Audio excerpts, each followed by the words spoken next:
Hello, আসসালামু আলাইকুম সবাইকে। আমার ফরিদপুর থেকে ছোট্ট একটা শর্ট ভিডিও নিয়ে চলে আসলাম। তো আজকে আমি আপনাদের দেখাবো আমি রেডি ব্রয়লার মুরগিকে কীভাবে পানি স্প্রে করি। তো আমি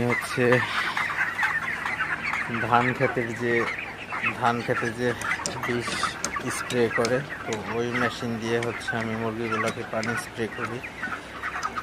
তো এই যে আপনাদের দেখাই আমি, তো এটা দিয়ে দিলে মুরগিগুলো অনেক ভালো একটা অনুভূতি করে।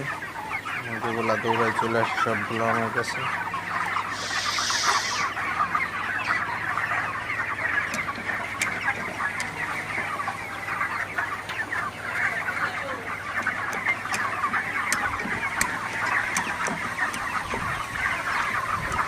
আর ফ্যানের সামনে দিলে ঠান্ডা বাতাসটা সামনের দিকে উড়ে চলে যায়, তো একদম এসির বাতাস